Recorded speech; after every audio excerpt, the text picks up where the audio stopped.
कृष्णं चतुर्भुजं प्रसन्नवदनं ध्याये सर्वविघ्नोपशान्तये यशस्थिरतवक्तार्याः पारिजाव्रजतं विघ्नं निघ्नं दहतं विश्वक्षेणं तमाश्रये। ओम श्री गोविंद गोविंद महाविष्णुस्य प्रवर्तमानः आर्तिब्राह्मणः सेतवराकले वैवस्वनन्द्रे कलिगे प्रथमपादे जम्बूद्वीपे भारतवर्षे भरतखण्डे मेरोः दक्षिणदिग्भागे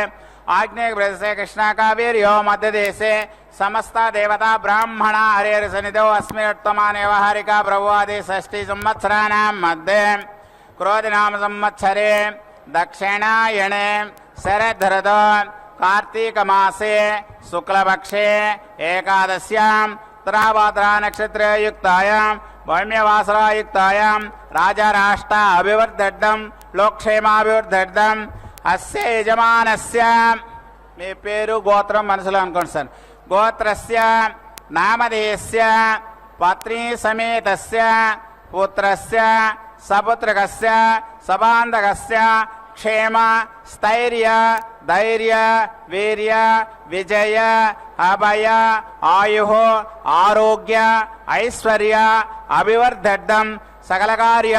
అనుకూల సిద్ధార్థం శ్రీ పద్మావతి సమేత శ్రీ శ్రీనివాస స్వామినః కళ్యాణోత్సవ ఆచార్యముఖేన అద్య కరిష్యే. గోవింద లక్ష్మీ రమణ గోవింద గోవింద.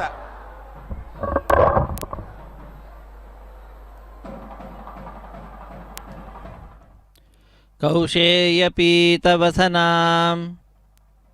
अरविन्दनेत्रां पद्मद्वयाभयवरोद्यतपद्महस्ताम् उद्यर्चतार्कसदृशीं परमाङ्कसंस्थां ध्यायेद्विधीशनुतपादयुगां जनित्रीं. ನಮಃ ಪದ್ಮಾವತಿ. ಪದ್ಮಾವತಿ ಅಮ್ಮನವರ ಕಲ್ಯಾಣೋತ್ಸವ ಕಾರ್ಯಕ್ರಮ ತಿರುಚಾನೂರಿನಿಂದ ಪ್ರತ್ಯಕ್ಷ ಪ್ರಸಾರವನ್ನು ವೀಕ್ಷಿಸ್ತಾ ಇದ್ದೇವೆ. ಆತ್ಮೀಯ ವೀಕ್ಷಕರೇ, ಪುಣ್ಯಪ್ರದವಾದ ಈ ಕಾರ್ಯಕ್ರಮಕ್ಕೆ ತಮ್ಮೆಲ್ಲರಿಗೂ ಕೂಡ ಆದರದ ಸ್ವಾಗತ ಸುಸ್ವಾಗತ. ಮೊಟ್ಟ ಮೊದಲಿಗೆ ಅರ್ಚಕ ವರೇಣ್ಯರು ದೇಶದ ಮೂಲೆಗಳಿಂದ ಬಂದಂತಹ ಭಕ್ತರಿಂದ ವಿಶೇಷವಾದಂತಹ ಸಂಕಲ್ಪವನ್ನು ಮಾಡಿಸಿದ್ದಾರೆ ತಾಯಿಯ ಸನ್ನಿಧಾನದಲ್ಲಿ.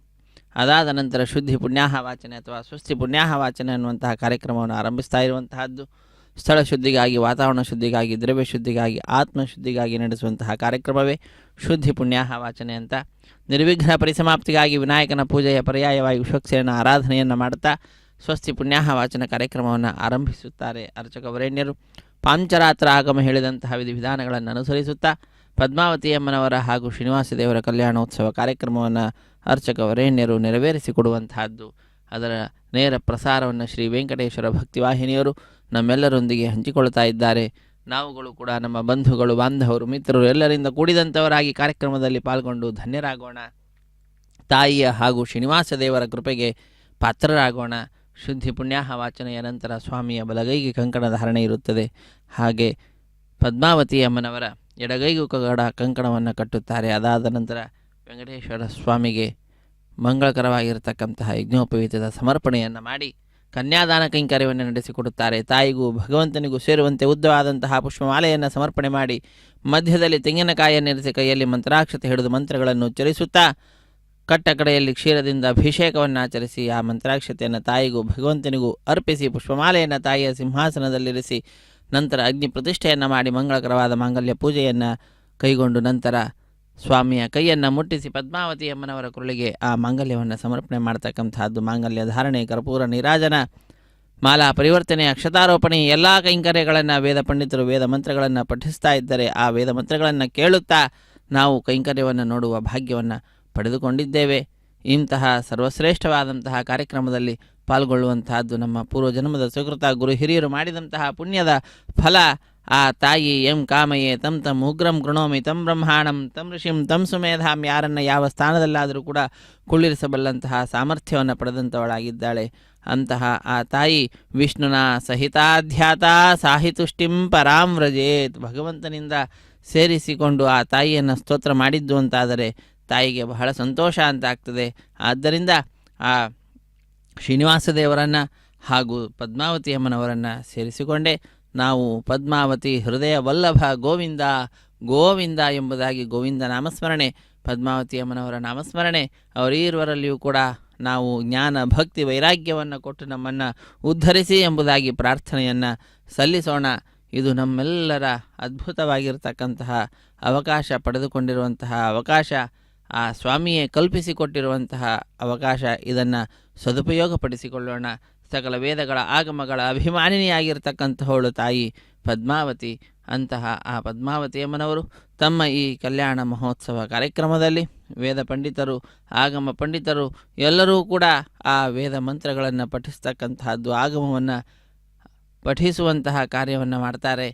ಅಂತಹದ್ದನ್ನೆಲ್ಲವನ್ನು ಮಾಡಿಸುತ್ತಾ ಬಂದ ಭಕ್ತರಿಗೆ ವಿಶೇಷವಾದ ಈ ಕಾರ್ಯಕ್ರಮದಲ್ಲಿ ಪಾಲ್ಗೊಳ್ಳುವ ಭಕ್ತರಿಗೆ ವಿಶೇಷವಾದ ಅವಕಾಶವನ್ನು ಕಲ್ಪಿಸಿಕೊಡ್ತಾ ಇದ್ದಾರೆ. ವೇದ ಮಂತ್ರಗಳನ್ನು ಕೇಳುವ ಅವಕಾಶ, ಅದನ್ನು ನಾವೆಲ್ಲರೂ ಕೂಡ ಕೇಳುತ್ತಾ ತಾಯಿಯ ದಿವ್ಯವಾಗಿರ್ತಕ್ಕಂತಹ ಈ ಉತ್ಸವವನ್ನು ವೀಕ್ಷಿಸಿ ತಾಯಿಯ ಹಾಗೂ ಶ್ರೀನಿವಾಸ ದೇವರ ಪರಮಾನುಗ್ರಹಕ್ಕೆ ಪಾತ್ರರಾಗೋಣ. ಸೃಷ್ಟಿ ಸ್ಥಿತಿ ಪ್ರಳಯ ಸರ್ಗ ಮಹಾವಿಭೂತಿ ವೃತ್ತಿ ಪ್ರಕಾಶ ನಿಯಮಾವೃತಿ ಬಂಧ ಮೋಕ್ಷಾ ಯಸ್ಯ ಅಪಾಂಗಲವಮಾದೇವ ಜನಾಃ ನಮಃ ಪದ್ಮಾವತಿ ಪುನಂತು ವಿಶ್ವ ಆಯವಃ ಜಾತವೇದಃ ಪವಿತ್ರವತ್ ಪವಿತ್ರೇಣ ಪುನಾಹಿಮಾ ಶುಕ್ರೇಣ ದೇವದೀದ್ಯತ್ ಅಗ್ನೇ ಕ್ರತ್ವಾ ಕ್ರತೋ ಗುಮ್ರನು ಯತ್ತೆ ಪವಿತ್ರಮರ್ಚಿಷಿ ಅಗ್ನೇ ವಿತತಮಂತರ ಬ್ರಹ್ಮತೇನ ಪುನೀಮಹೇ ಉಭಾಭ್ಯಾ ಅಂದೇವ ಸವಿತಃ ಪವಿತ್ರೇಣ ಸವೇನ ಚ ಇದಂ ಬ್ರಹ್ಮ ಪುನೀಮಹೇ ವೈಶ್ವದೇವಿ ಪುನತಿ ದೇವ್ಯಾಗಾತ್ ಯಸ್ಯೈ ಬಹ್ವೀಸ್ತನುವೋ ವೀತಪೃಷ್ಠಾಃ ತಯಾ ಮದಂತಃ ಸಧಮಾದ್ಯೇಷು ವಯಗ್ಸ್ಯಾಮಪತಯೋರಯೀಣಾಂ ವೈಶ್ವಾನರೋ ರಶ್ಮಿಭಿರ್ಮಾ ಪುನಾತು ವಾತಃ ಪ್ರಾಣೇನೆ ಶಿರೋಮಯೋ ಭೂಃ ದ್ಯಾವಾ ಪೃಥಿವೀ ಪಯಸಾ ಪಯೋಭಿಃ ಋತಾವರಿ ಯಜ್ಞಿಯೇಮಾ ಪುನೀತಾಂ ಬೃಹದ್ಭಿಃ ಸವಿತಸ್ತ್ರಿಭಿಃ ಪರಿಶಿಷ್ಠೈರ್ದೇವಮನ್ಮಭಿಃ ಅಗ್ನೇ ದಕ್ಷೈಃ ಪುನಾಹಿಮಾ ಯೇನ ದೇವಾ ಅಪುನತ ಯೇನಾಪೋ ದಿವ್ಯಂಕಷಃ ತೇನ ದಿವ್ಯೇನ ಬ್ರಹ್ಮಣ ಇದಂ ಬ್ರಹ್ಮ ಪುನೀಮಹೇ ಯಃ ಪಾಪಮಾನೀರಧ್ಯೇತಿ ಋಷಿಭಿಃ ಸಂಭೃತಗಂ ರಸಂ ಸರ್ಪಗಂ ಸಪೂತಮಶ್ನಾತಿ ಸ್ವದಿತಂ ಮಾತರಿಶ್ವನ ಪಾವಮಾನೀರ್ಯೋ ಅಧ್ಯೇತಿ ಋಷಿಭಿಃ ಸಂಭೃತಗಂ ರಸಂ ತಸ್ಮೈ ಸರಸ್ವತೀ ದುಹೇ ಕ್ಷೀರಗಂ ಸರ್ಪಿರ್ಮಧೂದಕಂ ಪಾವಮಾನೀ ಸ್ವಸ್ತ್ಯಯನೀಃ ಸುದುಘಾಹಿ ಪಯಸ್ವತೀಃ ಋಷಿಭಿಃ ಸಂಭೃತೋ ರಸಃ ಬ್ರಾಹ್ಮಣೇಷ್ವಮೃತಗಂ ಹಿತಂ ಪಾವಮಾನೀರ್ದಿಶಂತು ನಃ ಇಮಂ ಲೋಕಮಥೋ ಅಮುಂ ಕಾಮಾಂತ್ಸಮರ್ಧಯಂತು ನಃ ದೇವೀರ್ದೇವೈಃ ಸಮಾಭೃತಾಃ ಪಾವಮಾನೀ ಸ್ವಸ್ತ್ಯಯನೀಃ ಸುದುಘಾಹಿ ಘೃತಶ್ಚ್ಯುತಃ ಋಷಿಭಿಃ ಸಂಭೃತೋ ರಸಃ ಬ್ರಾಹ್ಮಣೇಷ್ವಮೃತಗಂ ಹಿತಂ ಯೇನ ದೇವಾಃ ಪವಿತ್ರೇಣ ಆತ್ಮಾನಂ ಪುನತೆ ಸದಾ ತೇನ ಸಹಸ್ರಧಾರೇಣ ಪಾವಮಾನ್ಯಃ ಪುನಂತು ಮಾ ಪ್ರಾಜಾಪತ್ಯಂ ಪವಿತ್ರಂ ಶತೋದ್ಯಾಗಂ ಹಿರಣ್ಮಯಂ ತೇನ ಬ್ರಹ್ಮವಿದೋ ವಯಂ ಪೂತಂ ಬ್ರಹ್ಮ ಪುನೀಮಹೇ ಇಂದ್ರಃ ಸುನೀತಿ ಸಹ ಮಾ ಪುನಾತು ಸೋಮಸ್ವಸ್ತ್ಯಾ ವರುಣಃ ಸಮೀಚ್ಯ ಯಮೋ ರಾಜಾ ಪ್ರಮೃಣಾಭಿಃ ಪುನಾತು ಮಾ ಜಾತವೇದಾಮೋರ್ಜಯಂತ್ಯಾ ಪುನಾತು ಭೂರ್ಭುವಃ ಸುವಃ ತಚ್ಛಂಯೋರಾವೃಣೀಮಹೇ ಗಾತುಂ ಯಜ್ಞಾಯ ಗಾತುಂ ಯಜ್ಞಪತಯೇ ದೈವೀ ಸ್ವಸ್ತಿರಸ್ತು ನಃ ಸ್ವಸ್ತಿರ್ಮಾನುಷೇಭ್ಯಃ ಊರ್ಧ್ವಂಜಿಗಾತು ಭೇಷಜಂ ಶನ್ನೋ ಅಸ್ತು ದ್ವಿಪದೇ ಶಂಚತುಷ್ಪದೇ ಓಂ ಶಾಂತಿ ಶಾಂತಿ ಶಾಂತಿ.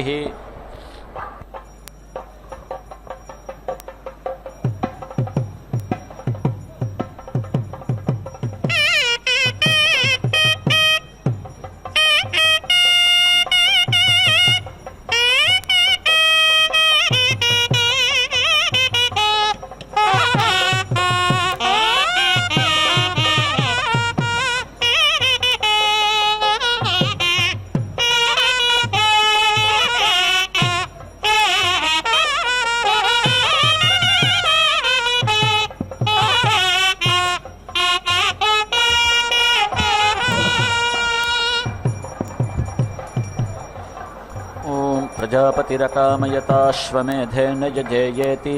स तपोतप्यत तस्य ते पानस्य सप्तात्मनो देवता उदक्रामन् सा दीक्षा भवत् स एतानि वैश्वदेवान्यपश्यत् तान्यजुहोत् तैर्वै स दीक्षामवारुन्ध यद्वै ईश्वदेवानि जुहोति दीक्षामेव तैर्यजमानो वरुन्धे सप्तजुहोति सप्तहिता देवता उदक्रामन् अन्वहं जुहोति अन्वहमेव दीक्षामवरुन्धे त्रीणि वैश्वदेवानि जुहोति चत्वार्यौ उद्ग्रहणानि सप्त सम्पद्यन्ते सप्तवैशीर्षण्याः प्राणाः प्राणादीक्षा प्राणैरेव प्राणान् दीक्षामवरुन्धे एकविंशतिं वैश्वदेवानि जुहोति एकविंशतिर्वै देवलोकाः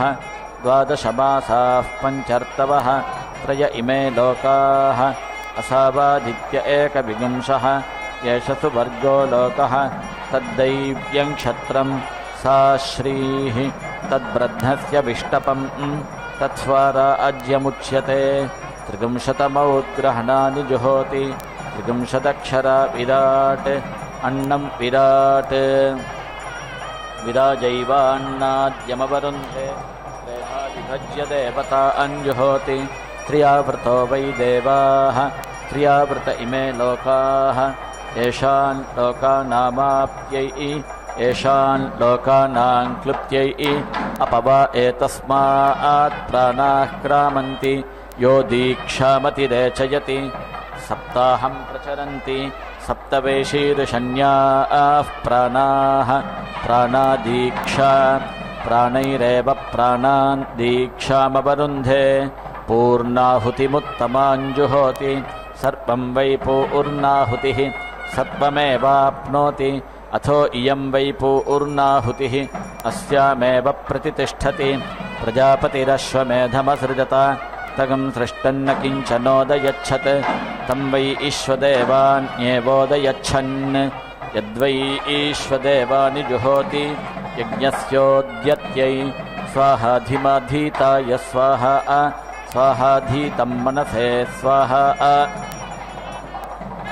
स्वाहा मनः प्रजापतये स्वाहा काय स्वाहा कस्मै स्वाहा कतमस्मै स्वाहेति प्राजापत्ये मुख्ये भवतः प्रजापतिमुखाभिरेवैनं देवताभिरुद्यच्छते अदित्यै स्वाहादित्यै मह्यै स्वाहादित्यै समृदीकायै स्वाहेत्याह इयं वा अदितिः अस्या एवैनं प्रतिष्ठायोद्यच्छते सरस्वत्यै स्वाहा सरस्वत्यै बृहत्यै स्वाहा सरस्वत्यै पावकायै स्वाहेत्याह वाग्वै सरस्वती वाचैवैनमुद्यच्छते पूष्णे स्वाहा पूष्णे प्रपथ्याय स्वाहा पूष्णे नरन्धिषाय स्वाहेत्याह पशवो वै पूषा पशुभिरेवैनमुद्यच्छते त्वष्ट्रे स्वाहा त्वष्ट्रे तुरीपाय स्वाहा त्वष्ट्रे पुरुरूपाय स्वाहेत्याह त्वष्टा वै पशूनां मिथुनानागं रूपकृत् रूपमेव पशुषु दधाति अथो रूपैरेवैनमुद्यच्छते विष्णवे स्वाहा विष्णवे निखुर्यपाय स्वाहा विष्णवे निभूयपाय स्वाहेत्याह यज्ञो वै विष्णुः यज्ञायैवैनमुद्यच्छते पूर्णाहुतिमुत्तमाञ्जुहोति प्रत्युत्तभ्यै स यत्वाय सावित्रमष्टाकपालं प्रातर्निर्वपति अष्टाक्षरा गायत्री गायत्रं प्रातः सवनादेवैनं गायत्र्याश्छन्दसोऽधिनिर्मिमीते अथो प्रातः सवनमेव तेना आप्नोति गायत्रीं छन्दः सवित्रे प्रसवित्र एकादशकपालं मध्यन्दिने एकादशाक्षरात् त्रिष्टुप् त्रैष्टुभं माध्यन्दिनगं सवनं माध्यन्दिना देवैनगं सवनात् त्रिष्टुभश्छन्दसोऽधिनिर्मिमीते अथो माध्यन्दिनमेव सवनन्तेन आप्नोति त्रिष्टुभं छन्दः सवित्र आसवित्रे द्वादशकपालमपराह्णे द्वादशाक्षरा जगति जागतं तृतीयसवनादेवैनं जगत्याश्छन्दसोऽधिनिर्मिमीते अथो तृतीयसवनमेव तेन आप्नोति जगतीच्छन्दः ईश्वरो वा अश्वः प्रमुक्तः परा अम्परावतङ्गन्तो ओः इह धृति स्वाहेह विधृति स्वाहेह रन्ति स्वाहेह रमति स्वाहेति चतस्र आहुतिर्जुहोति चतस्रो दिशः दिग्भिरेवैनं परिगृह्णाति आश्वत्थो व्रजो भवति प्रजापतिर्देवेभ्यो निलायत अश्वो रूपं कृत्वा सोऽश्वत्थे संवत्सरमतिष्ठत् तदश्वत्थस्याश्वत्थत्वं यदाश्वत्थो व्रजो भवति स एवैनं योनौ प्रतिष्ठापयति आब्रह्मन् ब्राह्मणो ब्रह्मवर्चसी जायतामित्याह ब्राह्मण एव ब्रह्मवर्चसं दधाति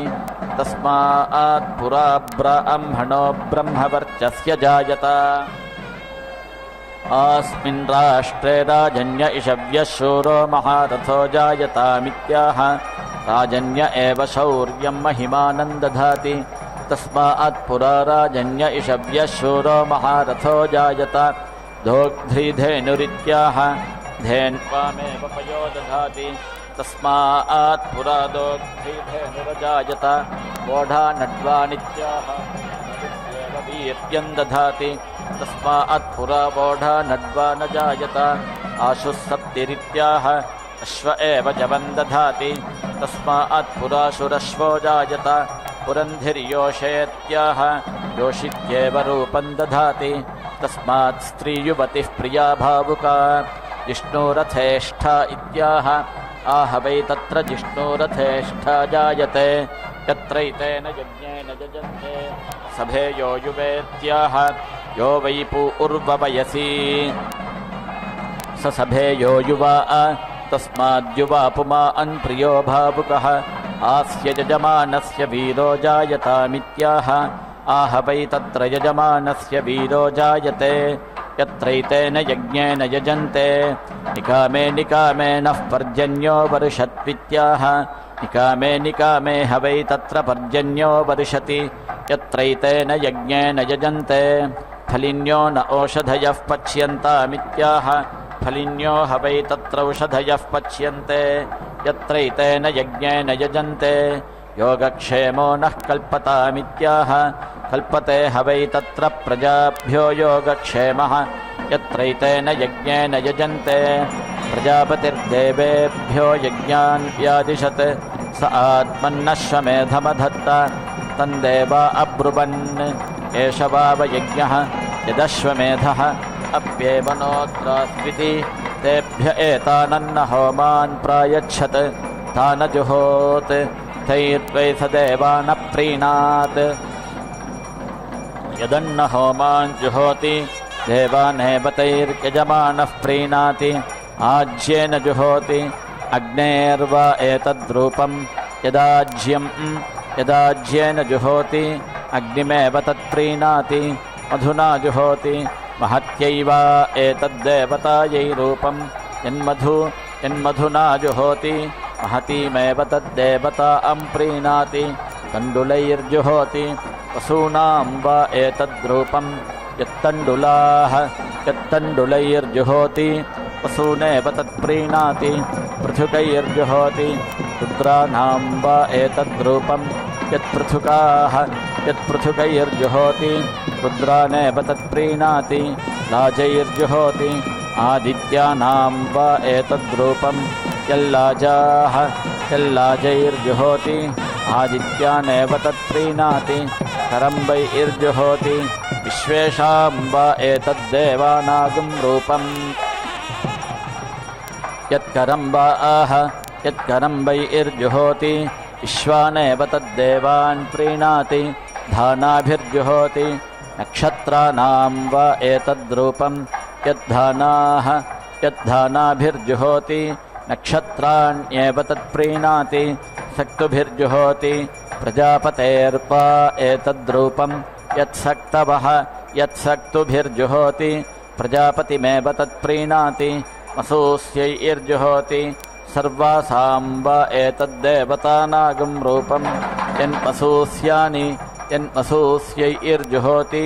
सर्वा एव तद्देवता प्रीणाति प्रियङ्गुतण्डुलैर्जुहोति प्रियांगाः वै नामैते एतैर्वै देवा अश्वस्याङ्गानि समदधुः यत्प्रियङ्गुतण्डुलैर्जुहोति अश्वस्यैवाङ्गानि सन्दधाति दशान्नानि जुहोति दशाक्षरा विराट् विराट् कृत्स्नस्यान्नाद्यस्यावरुध्यै प्रजापतिरश्वमेधमसृजत तगं सृष्टगं रक्षागस्य जिघागं सन् स एतान् प्रजापतिर्नक्तगं होमानपश्यत् तानजुहोत् तैर्वै स यज्ञाद्रक्षागस्य पाहन्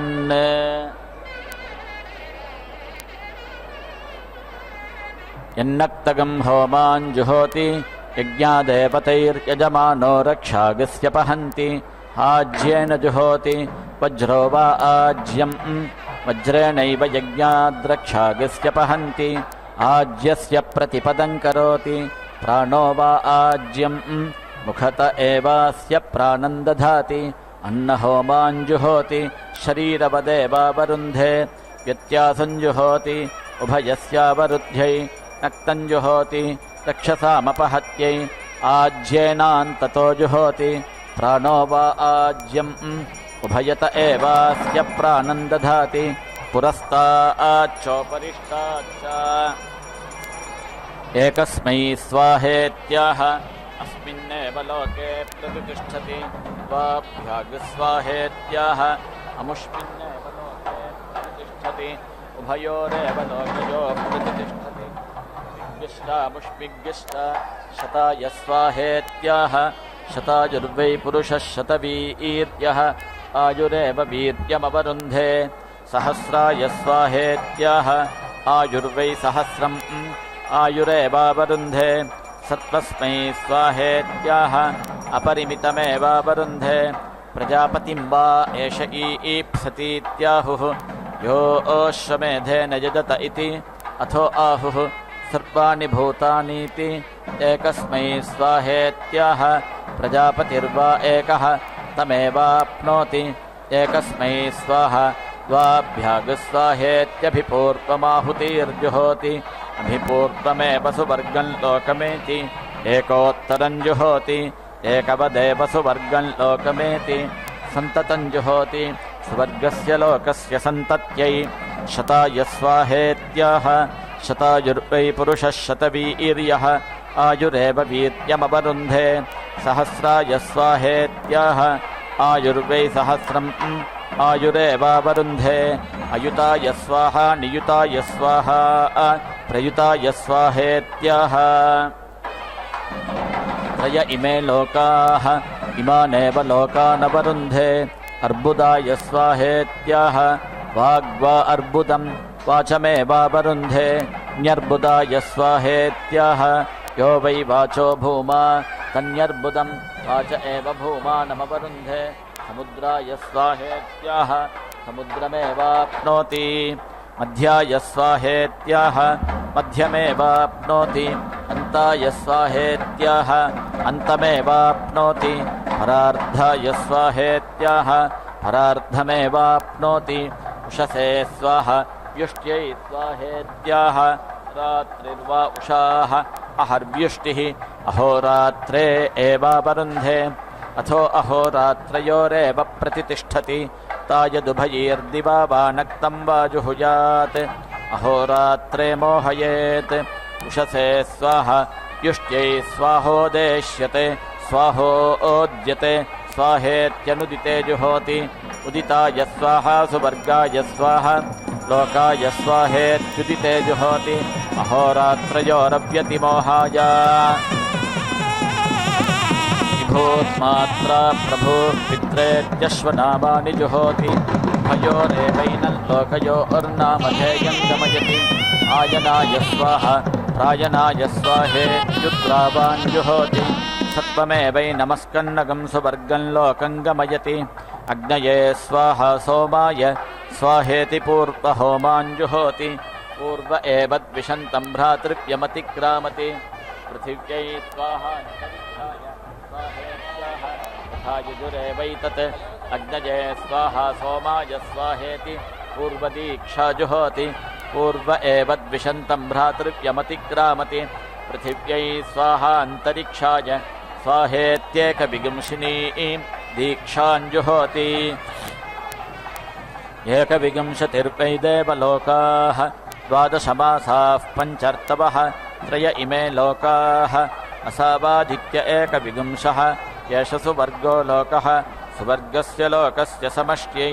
भुवो देवानां कर्मणेत्युर्तु दीक्षा जुहोति ऋतूनेवास्मै कल्पयति अग्नये स्वाहा वायवे स्वाहेति जुहोत्यनन्तरित्यै अर्वाङ्यज्ञः सङ्क्रामत्वित्याप्तिर्जुहोति सुवर्गस्य लोकस्याप्त्यै भूतं भव्यं भविष्यदिति पर्याप्तिर्जुहोति सुवर्गस्य लोकस्य पर्याप्त्यै आमे गृहा भवन्त्वित्याभूर्जुहोति सुवर्गस्य लोकस्याभू उत्यै अग्निना तपोन्वभवदित्यनुभूर्जुहोति सुवर्गस्य लोकस्यानुभूत्यै स्वाहाधिमाधीताय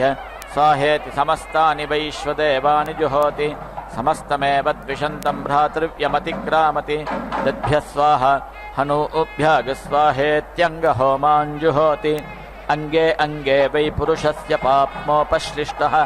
अङ्गादङ्गादेवैनं पाप्मनस्तेन मुञ्चति अञ्झेताय स्वाहा कृष्णाय स्वाहा श्वेताय स्वाहेत्यश्वरूपानि जुहोति रूपैरेवैनगं समर्थयति ओषधीभ्यः स्वाहा मूलेभ्यः स्वाहेत्योषधिहोमाञ्जुहोति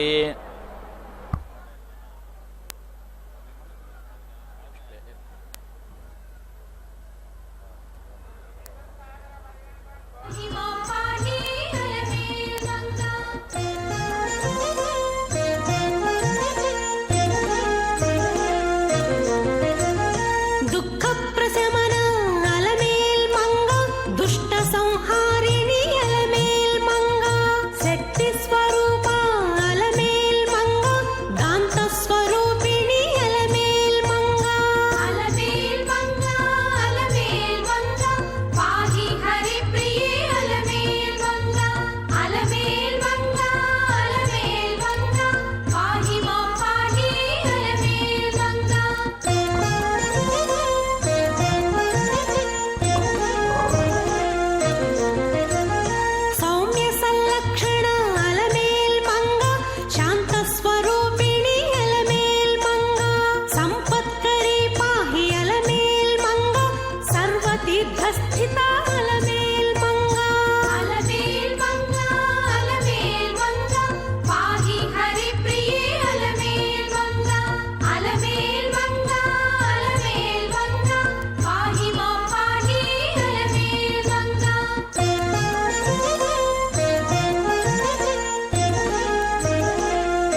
दद्भ्यः स्वाहा हनूभ्यागस्वाहेत्यङ्गहोमाञ्जुहोति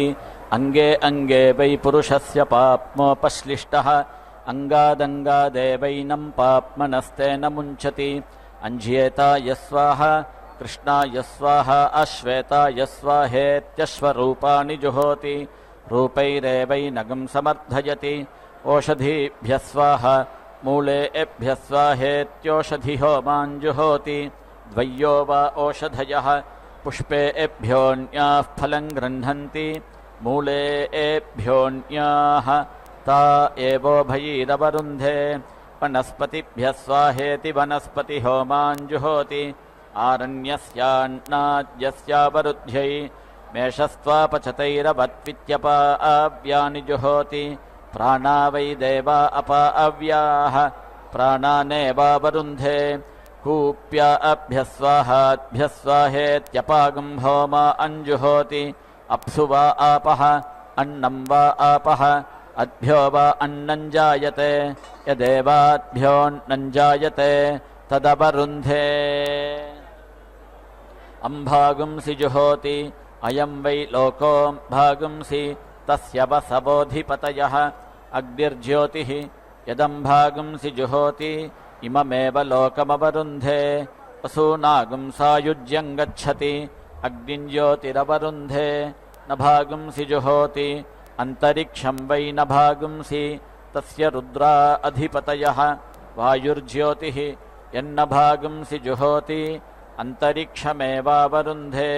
रुद्रानागं सायुज्यं गच्छति वायुञ्ज्योतिरवरुन्धे महागुंसि जुहोति असौ वै लोको महागुंसि तस्यादित्या अधिपतयः सूर्यो ज्योतिः यन्महागुंसि जुहोति अमुमेव लोकमवरुन्धे आदित्यानागं सायुज्यं गच्छति सूर्यं ज्योतिरवरुन्धे नमो राज्ञे नमो वरुणायेति यव्यानि जुहोति अन्नाद्यस्यावरुध्यै मयो भूर्वातो अभिवातोस्रा इति गव्यानि जुहोति पशूनामवरुध्यै प्राणाय स्वाहा व्यानाय स्वाहेति सन्तति होमाञ्जुहोति सुवर्गस्य लोकस्य सन्तत्यै सिताय स्वाहा सिताय स्वाहेति प्रमुक्तिर्जुहोति सुवर्गस्य लोकस्य प्रमुक्त्यै पृथिव्यै स्वाहान्तरिक्षाय स्वाहेत्याह यथा यजुरेवैतत् दत्वते स्वाहा दन्तकाय स्वाहेति शरीरहोमाञ्जुहोति पितृलोकमेव तैर्यजमानो वरुन्धे कस्त्वायुनक्ति सत्त्वायुनक्त्विति परिधीनि युनक्ति इमे वै लोकाः परिधयः इमानेवास्मै लोकान् युनक्ति सुवर्गस्य लोकस्य समष्ट्यै यः प्राणतो य आत्मदा इति महिमानौ जुहोति सुवर्गो वै लोको महः सुवर्गमेव ताभ्याम् लोकं यजमानो वरुन्धे आब्रह्मन् ब्राह्मणो ब्रह्मवर्चसी जायतामिति समस्तानि ब्रह्मवर्चसानि जुहोति ब्रह्मवर्चसमेव तैर्यजमानो वरुन्धे जज्ञिबीजमिति जुहोत्यनन्तरित्यै अग्नये समनमत्पृथिव्यै समनमदिति सन्नति होमाञ्जुहोति सुवर्गस्य लोकस्य सन्नत्यै भूताय स्वाहा भविष्यते स्वाहेति भूता भव्यौ होमौ जुहोति अयं वै लोको भूतम् असौ भविष्यत् अनयोरेव लोकयोः प्रतितिष्ठति सर्वस्याप्त्यै सर्वस्यावरुध्यै यदक्रन्दः प्रथमं जायमान इत्यश्वस्तोमीयं जुहोति सर्वस्याप्त्यै सर्वस्य जित्यै सर्वमेव तेनाप्नोति सर्वं जयति यो अश्वमेधेन यजते य उचैनमेवं वेद यज्ञगं रक्षागस्य जिघागं सन् स एतान् प्रजापतिर्नक्तगं होमानपश्यत् तान् जुहोत् तैर्वै स यज्ञाद्रक्षागस्य पाहन् यन्नक्तगं होमान् जुहोति यज्ञादेवतैर्यजमानो रक्षागस्य पहन्ति उषसे स्वाहा व्युष्ट्यै स्वाहेत्यन्ततो जुहोति सुवर्गस्य लोकस्य समष्ट्यै एकयूपो वैकादशिनी वा अन्येषा यज्ञानां यूपा भवन्ति एकविगंशिन्यश्वमेधस्य सुवर्गस्य लोकस्याभिजित्यै बैलुवो वा खादिरो वा पालाशो वा अन्येषा यज्ञक्रतूनां यूपा भवन्ति राज्युदाल एकविंशत्यरत्निरश्वमेधस्य सुवर्गस्य लोकस्य समष्ट्यै नान्येषा पशूनान्ते जन्या अवद्यन्त्यश्वस्य पाप्मा वै ते जनी पाप्मनोपहत्यै प्लक्षशाखायामन्येषां पशूनामवद्यन्ति वेतसशाखायामश्वस्य अप्सुजो निर्वा अश्वः अप्सुजो वेतसः स्व एवास्य यो नाववद्यति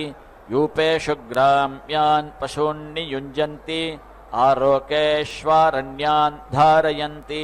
पशूनां व्यावृत्यै आग्राम्यान् पशून् लभन्ते प्रारण्यान् सृजन्ति पाप्मनोपहत्यै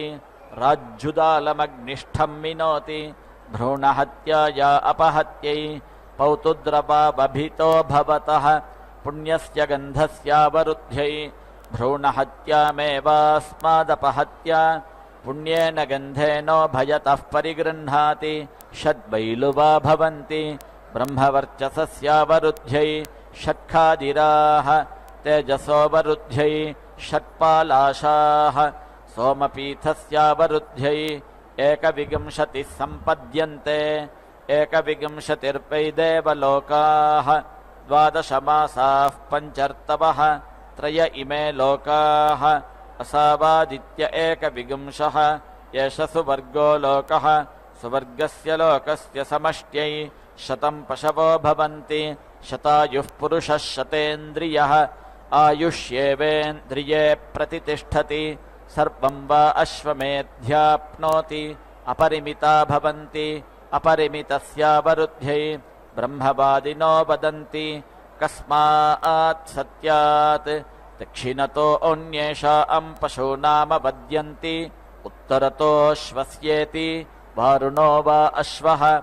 एषा वै वरुणस्य दिक् स्वायामेवास्य दिश्यवद्यति यदितरेषां पशूनामवद्यति शतदेवत्यन्तेनावरुन्धे चिते एग्नावधिवैतसे कटेष्वञ्चिनोति अप्सुजो निर्वा अश्वः अप्सुजो वेतसः स्व एवैनञ्योनौ प्रतिष्ठापयति पुरस्तात् प्रत्यञ्छन्तु परञ्चिनोति पश्चात् प्राचीनङ्गो मृगम् प्राणापानावेवास्मिन् सम्यञ्चौ दधाति अश्वन्तु परङ्गो मृगमिति सद्बहुत एताञ्जुहोति येषान् लोकानामभिजित्यै आत्मनाभिजुहोति सात्मानमेवैनगं सतनुं करोति सात्मामुष्मिन् लोके भवति य एवं वेद अथो वसोरेव धारान्तेनावरुन्धे इलुवर्दाय स्वाहा बलिवर्दाय स्वाहेत्याह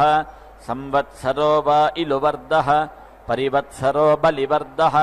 संवत्सरादेव परिवत्सरादायुरवरुन्धे आयुरेवास्मिन् दधाति तस्मादश्वमेधयाजी जरसा विस्रसामुल्लोकमेति एकविंशोऽग्निर्भवति एकविंशस्तोमः एकविंशतिर्यूपा आह यथा वा अश्वावर्षभा वा वृषाणः सग्स्फुरेरन् एवमेतत्स्तोमाः सग्स्फुरन्ते यदेकविंशाः ते यत्समृच्छेरन् हन्येता आस्य यज्ञः 12 एवाग्निः स्यादित्याहुः 12 स्तोमः 11 यूपा आह यद्वादशो अग्निर्भवति 12 मासा संवत्सरः संवत्सरेणैवास्मा अन्नमवरुन्धे यद्दश यूपा भवन्ति 10 अक्षरा विराट् अन्नं विराट् विराजैवान्नाद्यमवरुन्धे य 11 स्तन एवास्यैसः दुह एवैनान्तेन तदाहुः यद्वादशो अग्निः स्यात् 12 स्तोम 11 यूपा आह यथा स्थूरिना यायात् तादृक्तत् एकविगंश एवाग्निः स्यादित्याहुः एकविगंशस्तोमः एकविगंशतिर्यूपाः यथा प्रष्टिभिर्याति तादृगेव तत् यो वा अश्वमेधे तिस्रः ककुभो वेद ककुद्धराज्ञा भवति एकविगंशो अग्निर्भवति एकविगंशस्तोमः एकविगंशतिर्यूपाः एतावा अश्वमेधे तिस्रः ककुभः य एवं वेद ककुद्धराज्ञा भवति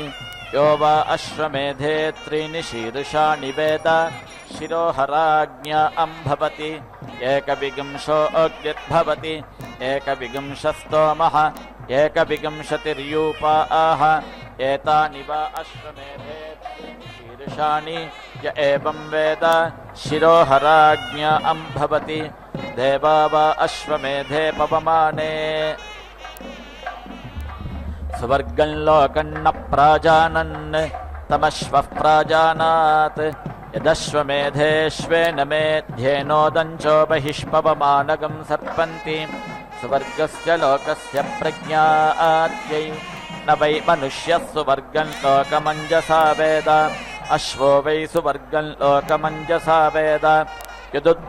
यदुद्गातोद्गायेत्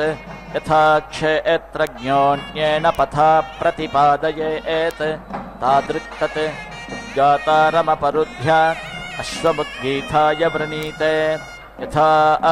क्षेत्रज्ञोऽञ्जसा नयति एवमेवैनमश्वः सुवर्गं लोकमञ्जसा नयति पुच्छमन्वारभन्ते सुवर्गस्य लोकस्य समष्ट्यै हिङ्करोति सामैवाकः हिङ्करोति उद्गीत एवास्य सः वडबा उपरुन्धन्ति मिथुनत्वाय प्रजात्यै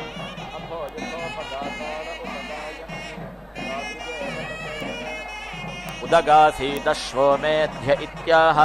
प्राजापत्यो वा अश्वः प्रजापतिरुद्गीतः उद्गीतमेवावरुन्धे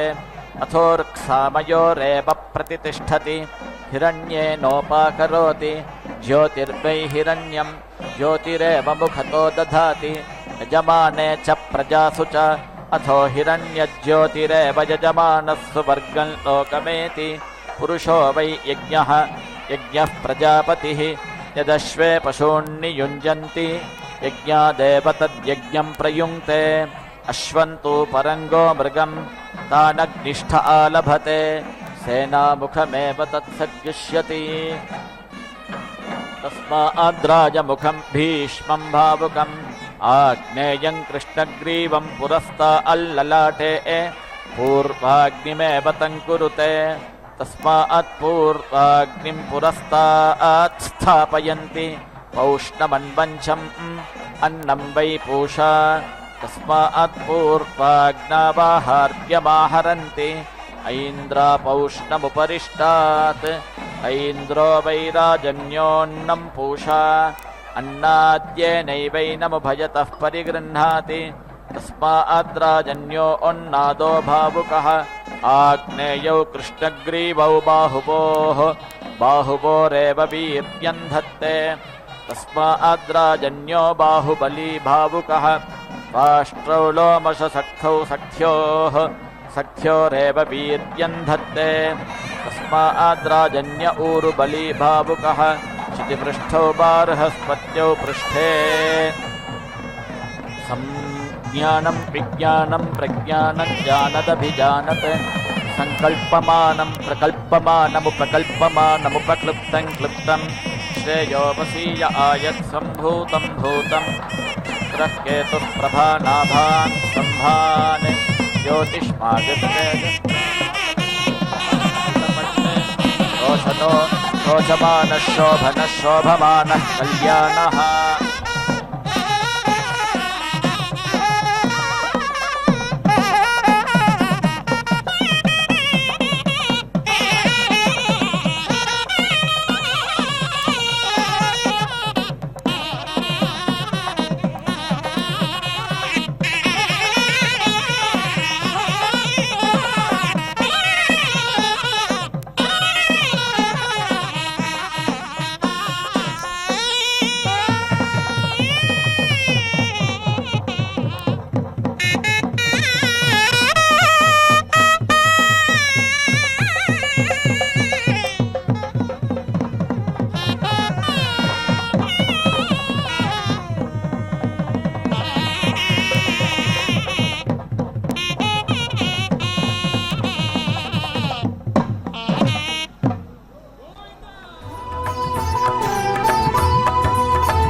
ॐ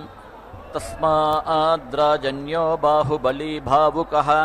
त्वाष्ट्रो लोमशसक्थौ सख्योरेव वीर्यं धत्ते तस्माद्राजन्य ऊरुबली भावुकः श्रुतिपृष्ठौ बार्हस्पत्यौ पृष्ठे ब्रह्मवर्चसमेवोपरिष्टात् धत्ते अथो कवचे एवैते अभितः पर्यूहते तस्माद्राजन्यः सन्नद्धो वीर्यं करोति धात्रे पृषोदरमधस्तात् प्रतिष्ठामेवैतां कुरुते अथो इयं वै धाता अस्यामेव प्रतितिष्ठति सौर्यं बलक्षं पुच्छे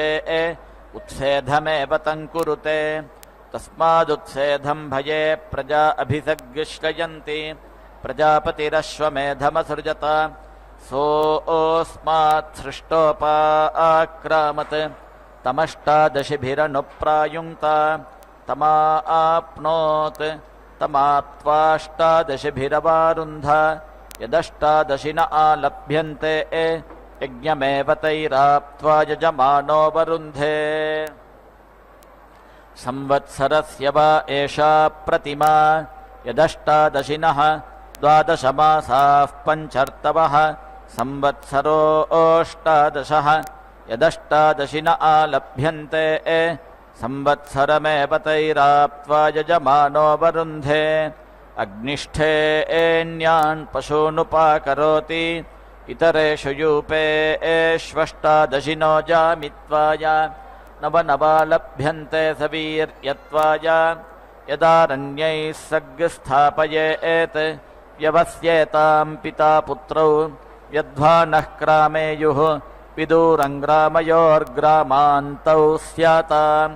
ऋक्षिकाः पुरुषव्याघ्राः परिमोषिण आव्याधिनीस्तस्करा अरण्येष्वाजायेरन् तदाहुः अपशवो वा एते यदारण्यैः सग्स्थापयेत् क्षिप्रे यजमानमरण्यं मृतगं हरेयुः अरण्यायतना ह्यारण्याः पशव इति यत्पशून्नालभेत अनवरुद्ध अस्य पशवः स्युः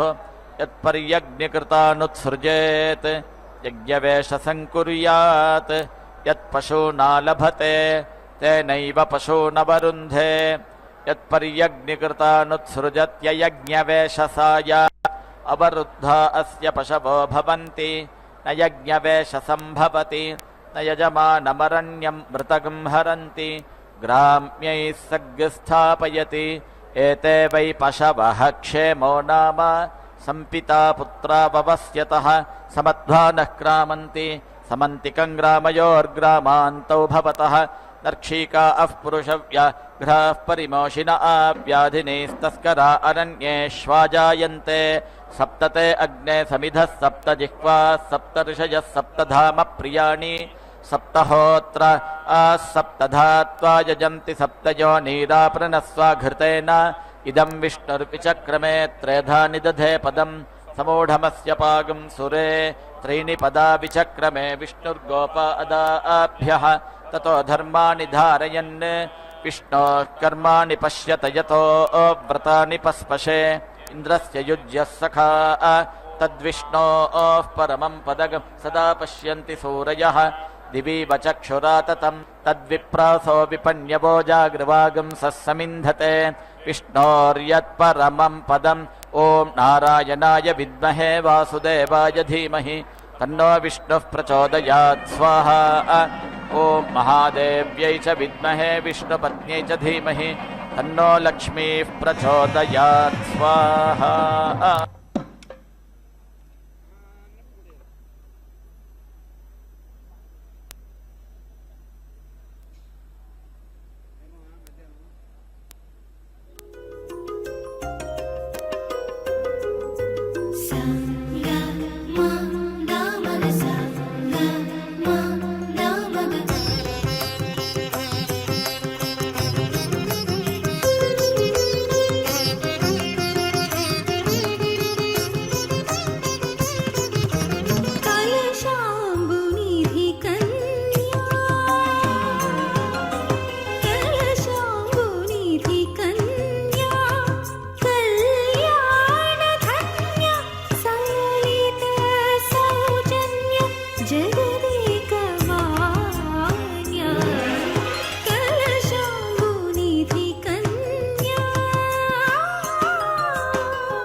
जपा